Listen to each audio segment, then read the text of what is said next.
ভাগ্য ফেরাতে প্রবাসে গিয়ে লাশ হয়ে ফিরলেন নারায়ণগঞ্জের সোনারগাঁও উপজেলার চরকিশোরগঞ্জ গ্রামের কবির হোসেন। সোমবার তার লাশ নিজ বাড়িতে আসলে স্থানীয় স্বজন তার প্রতিবেশীদের কান্নায় ভারী হয়ে ওঠে সেখানকার পরিবেশ। এ ঘটনায় এর আগে গেল ১৯ জানুয়ারি নিহতের স্ত্রী কোহিনুর বেগম বাদী হয়ে দুজনকে আসামি করে সোনারগাঁও থানায় অভিযোগ দায়ের করেন। এতে উল্লেখ করা হয়, মুন্সিগঞ্জের টঙ্গীবাড়ির কাইজ এলাকার আদম ব্যবসায়ী জাহিদ ও তার বন্ধু কামাল হোসেন মান্নান ৮ লক্ষ টাকার বিনিময়ে কবির হোসেনকে তুরস্ক নেয়ার কথা বলে ৮ মাস আগে উজবেকিস্তানে নিয়ে ছেড়ে দেয়।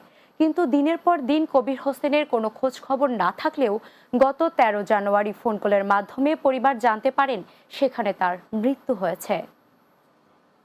কালকে টাকাটা পাঠাইছি ভাই, আজকে আমার স্বামী মারা গেছে ভাই, আজ 2 মাস হয়ে যায়, ওরা আমার সাথে আহে না, যোগাযোগ করে না। আমার 5টা ছেলে মেয়ে ভাই, আমি কি করব?